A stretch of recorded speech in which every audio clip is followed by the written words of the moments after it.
Hi there, guys. Today I want to come and make sure my video is playing. Okay. Today I want to come and make this particular video. I'm going to try my best to really stay on task, stay on point. Some of the things I say may be a bit repetitive, but it's because I need to do that to make the point. I'm going to try to hit the points. Kind of as best as possible, not to really continue to prolong the video, because there are a lot of things that I could hit on in this video. But getting right down to it, I want to talk about this particular subject. It's actually been on my mind a long time, but honestly, you guys, sometimes I worry about how things are going to be taken and perceived.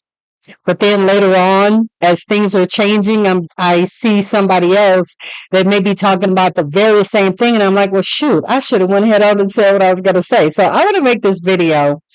May step on people's toes. I don't know. But at the end of the day, I would like to hear you guys' response. I would like to hear you guys' respectable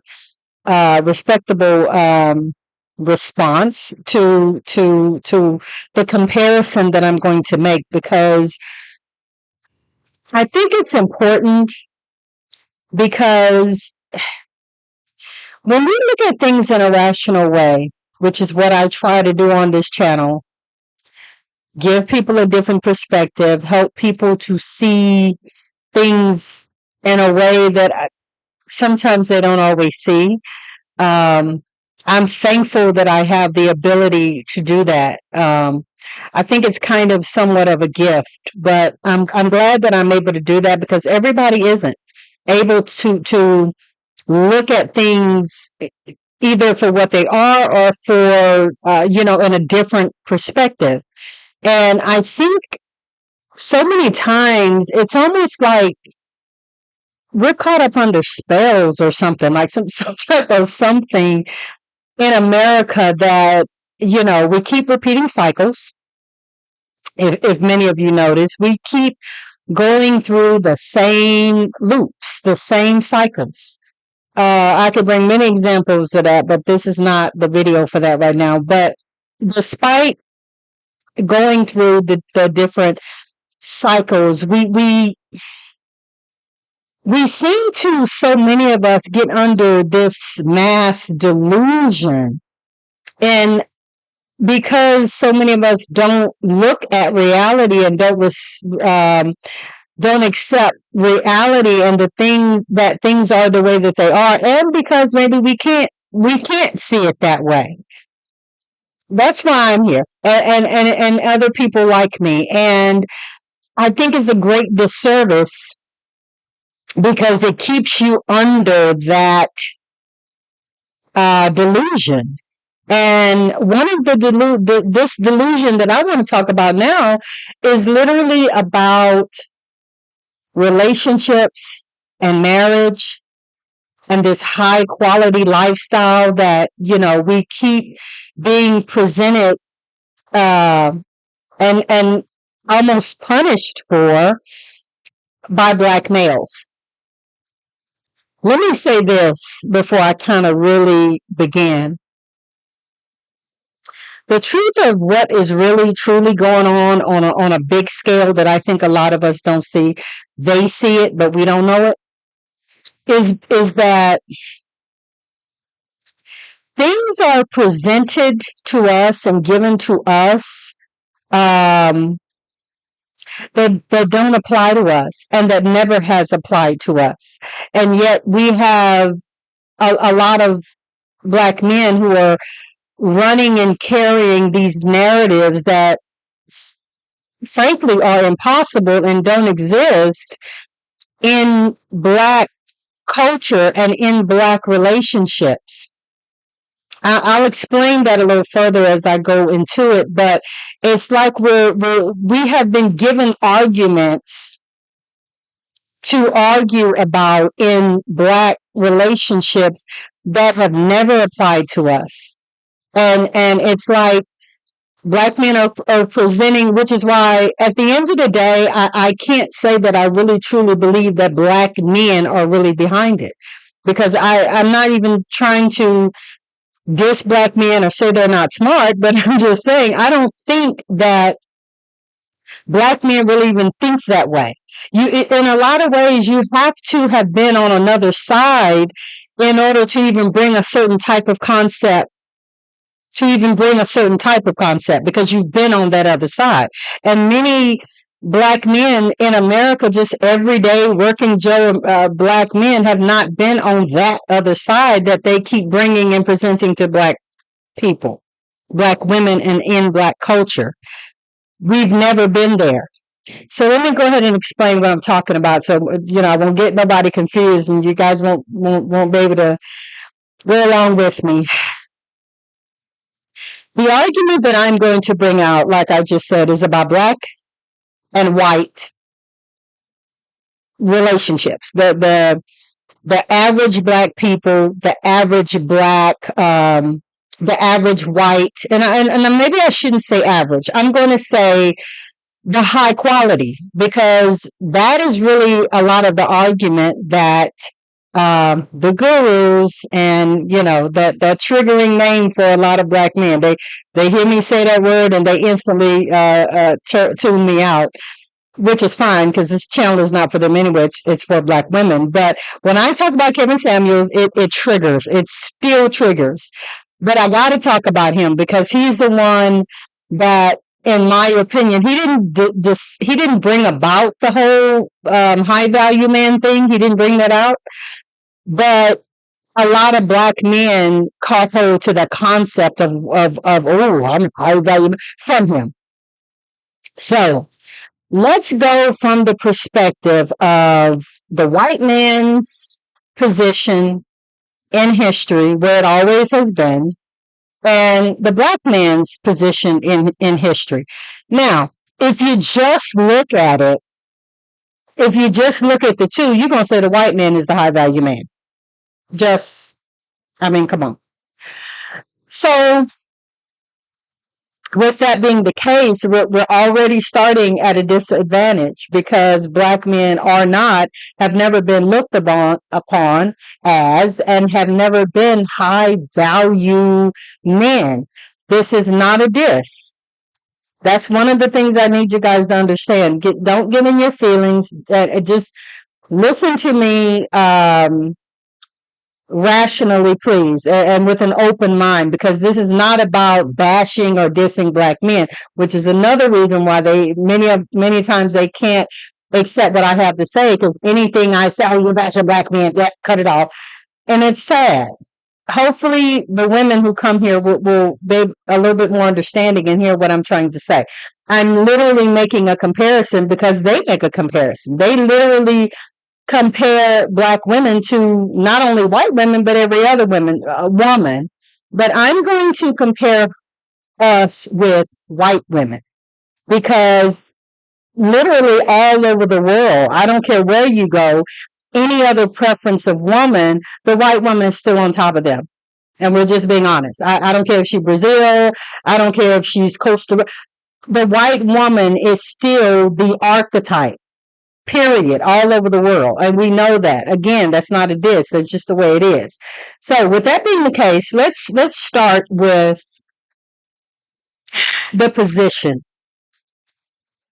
Now, the history of black people in America has been, talking about the one that's been given to us. I don't care about, we were already here and we all had our own, but I'm not talking about that. I'm talking that we're going to go from slavery, because that's the position that most people think about black people. Like, that's the position even that is given in history books and everything, is that our history started in slavery.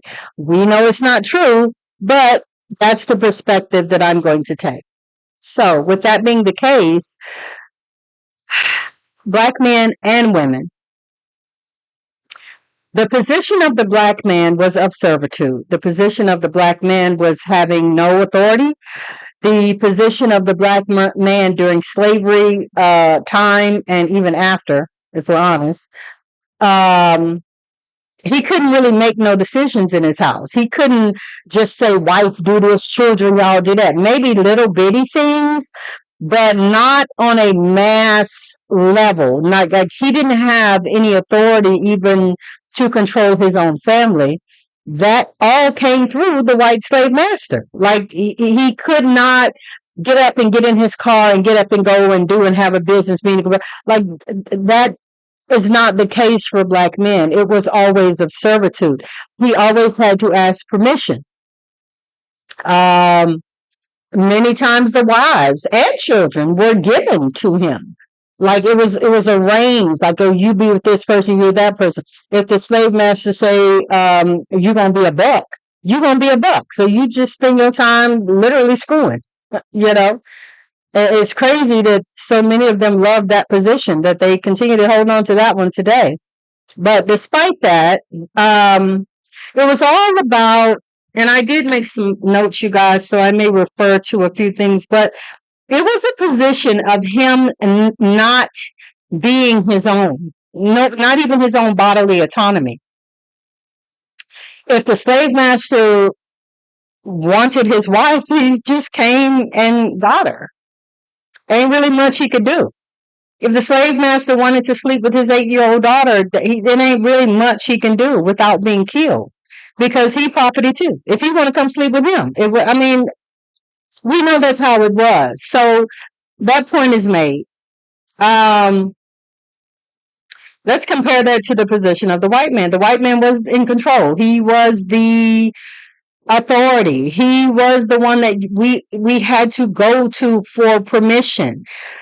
Many times you can't even have children or what have you without them knowing and being okay with it. And I mean, you had to ask literally permission for everything.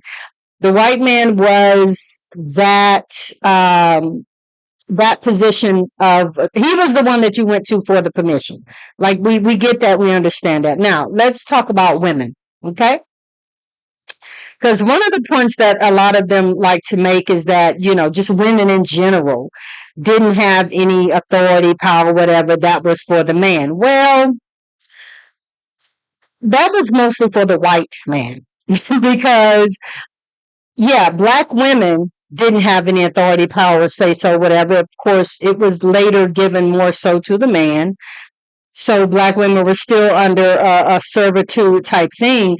But we compare that to white women, and it's like, okay, well, they didn't either. But they may not have, but they still had a position of authority even at that time over black men. They had a position of authority because of her man. He was rich. He was whatever he was. He was a slave man. Like, he gave her that authority, position, whatever. Like, yeah, nobody listened to her either.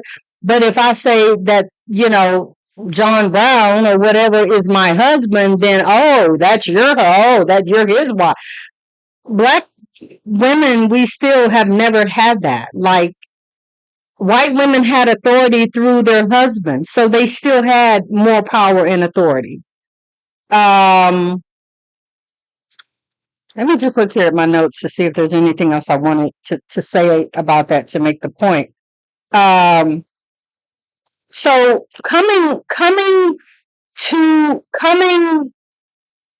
with that understanding, that gives you a whole different type of mindset. The white man, he didn't answer to nobody. Like, he was the authority, and so his mindset, even till today, is different from that of a black man's, because he is the standard. He was the go-to. He was the one that set the standard, wrote the rules, his whole mindset is going to be different from that of a black man whose position, as I just said, was servitude. The wife's was servitude. He had to go to him. That puts a different mind in you. But now we've had people who have told black men that, oh, you're a high value man. You can get any woman you want. You can do da da da da. And it's just like, it's not true. It's not true because you're not coming from the same level of position and authority that a white man is, but yet you're trying to be in that position. You're literally in your mind have put yourself in that position because even here now today in a rational mindset, a black man does not have say so, power, rule, authority. Nobody really listens to black men. And I'm not even, again, not trying to be hard, cruel, or dismissive. I'm being honest. Even in Africa, that belongs to black folks. That would be the one of the main black countries of any type of maybe position of of authority, and they don't even really still have that. They still give their power and authority to Europe, to China now. Like they give it away. They still give it to white people, either through treaties, either through some type of legislation, but they do. Africa is not just owned by all black people with all black people making decisions, all black people making it's not that way, and we know it's not that way. And so it really ain't no different over here. There's less authority for black men here in America. I'm gonna stay on talking about black marriage. I don't want to the black and white marriage comparison. I don't want to go too far off into that. But at the end of the day, it's the fact that we are not the same. We are not. The relationships are not the same. Never have been the same, and yet black men keep trying to take it there, like it's always been the same. Let's compare the black relationship as far as the women. I've talked about the men. Let's talk about the women. So as I said before, black women had no position of authority. Like she was not only under white men and women's authority, she was also under her husband's authority through religion and things like that, and just subservient. Um, White women, talking about high value. Remember, white women have never really, they always have had more authority like that. But let's look at the relationship. So the black woman was always, and this is really the point of the video, black relationships have always been different. We've always had a different type of relationship with one another. Black women have always been the mama. Black women have always been the nurturer. Black women have always been the one to clean up the messes. If y'all really look at, if y'all ever really look at movies and TV shows and stuff, especially where there's a dark-skinned black woman, so many times she's going to be a savior. So many times she's going to be the nurturer, the one that helped everybody, the one that fixes all the problems. So that's a little bitty sidebar just for you guys to notice. And so she was always the mama. She was always the fixer. When her husband came in from the fields, she knew and understood. I mean, he tired. She was tired because she was out there with him, which is another thing. We were always together. We were always doing stuff together. She was always, cleansing his wounds, taking care of the children, trying to tell the little boys and the little girls how to behave in front of massa, what you can do and what you can't do. That was the mama's job. The husband come in from being worked like a dog and maybe whooped or shamed or embarrassed or whatever by white men. Well, she had to comfort him. She had to love on him and let him know that, baby, all that don't matter. I still love you. You still my man. You still my husband. Like, I don't feel any different kind of way, or, I don't look at you with shame and embarrassment because you got humiliated by our oppressor. So she was always there. She still gave him that respect and that authority. Um, The white woman's position was not that per se, because she had the authority to humiliate a black man. So that was never her position. Her position was always that literally she had us. So she wasn't doing all the cooking, cleaning, taking care of the house, taking care of the children. That was never her position. And again, we're talking about high value. That's the position that black men keep wanting to take us to.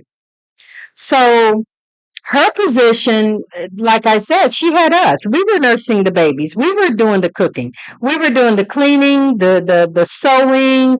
We were even nurturing for them. The white woman would be the one to, come and cry to black women and lay on her bosom or whatever. The children came. The children laid on her bosom, whatever. And she was always mama, the fixer. So white women wasn't never having to come home and, after the white man got home, more than likely from his business meeting or some type of sale, probably of slaves, or some type of, talking to other men in cigar clubs and, sitting around, doing business things. That would see, black women were always privy to the problems really of everybody. But in the household, the husband came to her for help and wisdom and nurture, and to make him feel better in most instances. And so she'd cook up a good meal. She had to cook that meal for them. You know what I'm saying? She had to keep the house clean and keep things nice and orderly and straight. And white women never really had to do that, as I just say, because they had us. We were the ones doing all that, not only for our family, but for theirs as well. And so white men never came home dirty and in despair and feeling bad and needing a shoulder or needing someone to help make him feel better about stuff. Because the white man was the one that mostly, he was the one inflicting the stuff on folks. So the white woman didn't have to be his shoulder to lean on, his head, or his rationale or anything like that. Maybe they did in some instances, but not really, because they ain't really had no problems. Like, they was enjoying money and success and everything. So many times white women were kept out of business stuff. Like, she didn't have to. Remember that little saying they saw, "Don't you worry your pretty little head about." That was for the white woman. The white woman never had to worry her pretty little head about problems and issues and stuff like that, but the black woman did. And so that's another difference in black women and white women, and black men's relationships and white men's relationships. White men were off somewhere, like I just said, smoking cigars with the other men and talking about sale and talking about business, and they weren't doing hard labor, and they wasn't getting their feet dirty and all this kind of stuff. If they did get their feet dirty, who was going to clean them? A black woman, more than likely. She was going to be the one doing it. You know what I'm saying? So the comparison to lifestyle, even back then, was vastly different. And it's always been vastly different. So let's go and let's kind of bring things up to even outside of slavery or after slavery. Black women were still the support of the household. Black women were still alongside her husband. Now we're not in the field, but I'm still with you. I'm still carrying you. I'm still in the house supporting you. I'm still all through the 40s and all through I'm going to say even the 20s, 30s, 40s, 50s and all that. Black women were still in the home beside her husband. When he fought racism and everything, she fought racism. When he felt bad, humiliated, his manhood taken off, it was her that let him know, look, baby, I ain't worried about all that. You still mine. You still my man. I don't look at you any different. We still in this together. Like, we in this together. You know what I'm saying? So white women never had to stand by their husbands. White women never had to, I mean, they stood by their husbands to keep that position of authority, which is what they still do today. But black women had to be the backbone for their husbands. Black women had to push down a lot of stuff to keep being strong for him and keep standing by his side, and we in this together. We fighting all this together. Um and so now here today, you know, we have black men telling black women that you are not good enough to be with me because you now aren't on my level, which is insane to me, because whatever was given to black men was still given to him by white men, still today. And to now tell black women that, oh, you can't get me because I'm a high value man. Now, what are you bringing to the table? What do you have that's by me?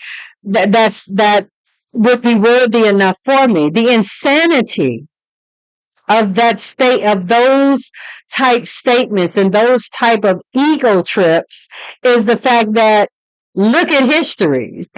Black women have always been there. Black women was always good enough for a black man. Somehow now here in history, we have black women not being good enough for black men because, oh, you ain't on my level. The hell? What do you mean we're not on your? Literally are on the same level, and now black women are mostly surpassing black men. But you still have black men asking black women, what are you bringing to the table? And what, when that has never been the case for marriage throughout history. Women never really had to bring anything to the table, unless we're talking about other cultures where where they're needing dowries and things like that. America ain't never used no dowry system, so that is out the window. We've never had that type of a system where women had to bring anything. When you look at, and here I'm gonna just talk about for a second the absurdity of those type statements. In reality, most black men who get white women throughout history have always had to be exceptional. They always had to have more of a position of authority.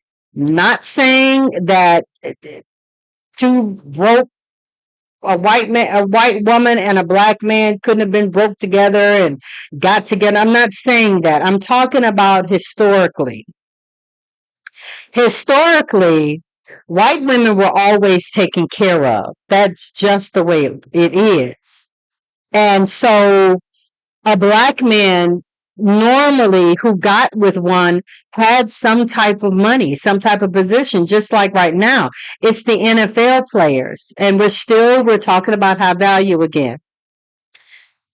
NFL players, any, sports players, basketball, what is the other point? Maybe some of them were in politics and things like that, which are still all positions, or celebrities. Okay. And so then they are now in a position to where they can give that white woman the type of lifestyle she's accustomed to, her family's always known, and a lifestyle that her family and parents and everything are going to be okay with letting you marry our daughter. And again, that's just reality. And I think that's why, celebrities and very, very rich athletes are acceptable to marry white women. And that is one of the main reasons, because they can take care of them. You know what I'm saying? Ain't got nothing to do with, all right, I'm going to pass that, because that's going to take me off into something else. That is normally the reason, is because they can maintain her with that lifestyle. So with that being the case, even when you look at these celebrities, these ball players and things like that, and their stance, their money, their position, and so forth, and them obtaining white women, the idea of what you bring to the table has only been presented to Black women, and which honestly, that kind of should be a video in itself. But I made a video similar to that before. I'm gonna try to remember to link it under this one. But it's ludicrous because most of those women that marry Black athletes and Black men in positions of authority are not necessarily on the same financial stand as those ball players. Like some of the women, they probably come from privilege, or maybe they may have money, or they may have some background, but the majority of them are literally just pretty. Or they all went to the same college, or she may have a degree or something like that, but he still, because he's a ball player or because he, is a celebrity, he got millions. He got millions. And no one ever asked these pretty white girls, these cheerleaders, these pretty white girls who are meeting these rich Black celebrities and athletes to have money and to bring stuff to the table. That's never the case. They never have to match what the guy has, the Black guy has. They never have to match that. But all we ever hear is Black women, you got to match what Black men have. You got to bring to the table something for Black men. That does not work the same for white women. It doesn't work the same. Let us look at, one of the biggest examples that I always use is Brian McKnight. Brian McKnight literally married a nurse. He was already a well-established celebrity. He had a bunch of money. He was well known throughout the world. I don't know if she knew him because she is from some other country. I can't remember right now where she's from, and she also had teenage kids already, which is another thing that Black men like to promote. Oh, we don't do stepfathers. We don't do, especially when you got some big old, almost grown teenagers. Because he married her when her kids were teenagers. And she brought nothing, I'm pretty sure, to him. He just, for whatever reason, fell in love with her. So, and I'm not saying that to be funny. I'm just saying whatever his reasoning was, he fell in love with her, but he didn't require her to have the millions that he had. Many of these, like I just said, athletes and sports stars and celebrities and things that marry these white women, those women are not on their level. But they continue to use that argument to be like, oh, and really, they only say, oh, she's just my preference. That's all they'll say. Oh, she's just my preference. That's just what I want. Okay, that's well and fine, but still, why is it when she's a Black woman, she has to be on your level and she got to bring stuff to the table? White women don't have to bring nothing to the table. Hispanic women with a big ass and big tits and all, they don't have to bring anything to the table except ass, tits, and a pretty face. But Black women, you all continue to insist that she got to bring something to the table. She can't be a baby mama. She can't be divorced or any of these things and have children. Brian McKnight didn't say that, and he rich. You know what I'm saying? I mean, and if we compare the white women with, that a lot of them meet in college, hell, they too young to be baby mamas. Like a lot of them come from this whatever white family, they're in college, like, yeah, they not baby mamas yet. You know what I'm saying? So they're not in that position of a Black woman. But what I'm trying to say is that the comparisons are really silly, and the comparisons are not realistic, but they have us fighting literally over things that have never been the Black male and female dynamic. They have been two completely different dynamics. A comparison of a white man and his woman's relationship historically and everything is so far vastly different from what what the black man and his woman's relationship has been. It's just never been a comparison.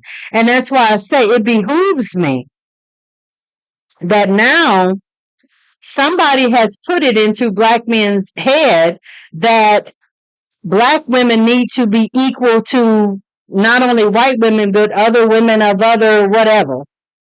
But we're talking about white women. The standard is white women. That's where we're going to leave it. But black men require black women to be on some different type of level that black women have never been. We still are literally at the bottom of the barrel. Even white women make in 2024 more than black women.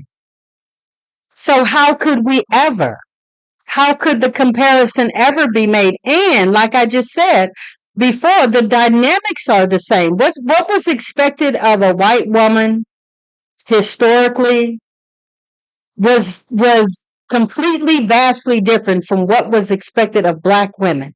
Black women, like I said, was always in the house. She was always working. It ain't never been no time when black women were sitting around getting their nails done, getting their feet done, getting their hair brushed, having someone take care of their children, don't have to cook, don't have to clean, don't have to do no slave labor. Like, black women ain't never been in that position. So how can we literally be compared? The relationship dynamic is completely different. And I'm going to get ready to bring it to a close, but this is why even still today, the dynamic is so different. So many white men now, as interracial relationships are beginning to, I mean, they're just taking off. Still, one of the reasons why that you hear white men being so attractive and whatever to black women, beside aesthetics and all of this kind of stuff, is because they're getting hot meals. They're that nurturing, that love, that natural homemaker, nurturer type woman that black women have always been. Now white men are getting hot cooked meals brought to them, and they're able to sit down and, enjoy those good meals and Big Mama's recipe and everything. They're getting the love and the nurture and the, oh, baby, it's going to be all right. And, oh, I love you. I support you. And, you're my man. Historically, whether it makes people mad or not, white women wasn't never like that. White women were always the ones who, oh, I want a ring. Oh, I want this done. I want you to do this for me. I want you to give me this. I'm not breaking a nail. I'm not finna be hard. I'm not finna cook. I'm not finna go to work and cook and take care of the kids. That was always, again, black women's positions. And so the difference in the relationship that white men are now getting being with black women is like, damn, we getting all of this? Like, this is what black men are leaving? Black men really don't understand a lot of the privilege and a lot of the love and kindness that black women have always given them, that support. They don't understand. They've never really had to be without that. In so many ways, they were spoiled as shit.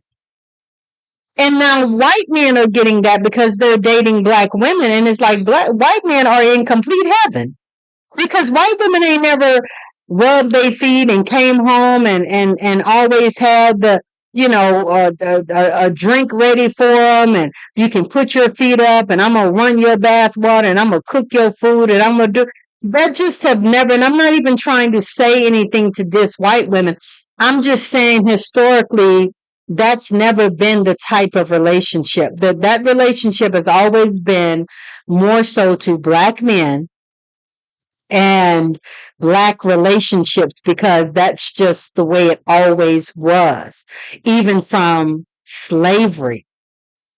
When he come in crying, hurting, battered, bruised, she was there to give him a bath and take care of him and give him some food and, let him rest his head on her shoulder. White men ain't never had them type of issues and problems or whatever to need that. Do you understand what I'm saying? It ain't never been a need for white men to lean on white women in that type of a capacity because they ain't never had them issues and problems like that. Hopefully you guys understand what I'm saying.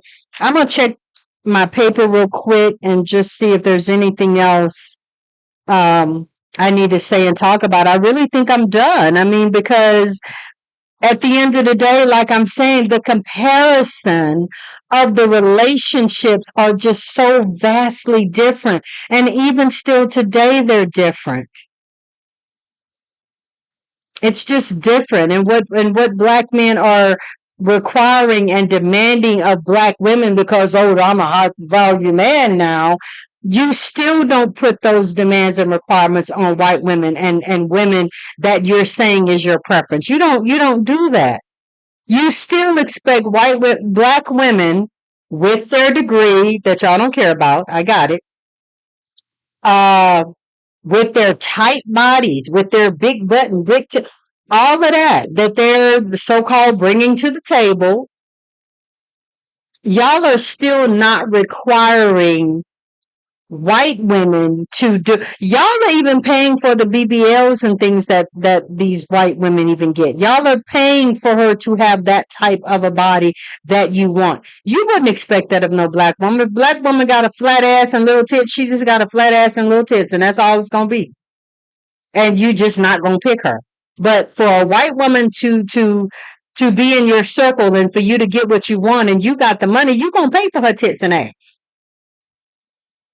You gonna pay for it. So she's still getting privilege. you know? If she can't cook up some soul food and some whatever it is that you like and what Big Mom, you're going to just take her out. Or you're going to cook it. Or you'll just get a black maid or a black woman that can do that.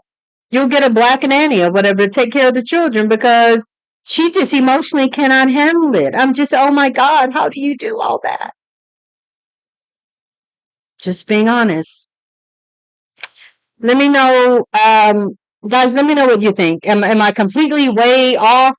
Do you get and understand the point that I'm trying to make?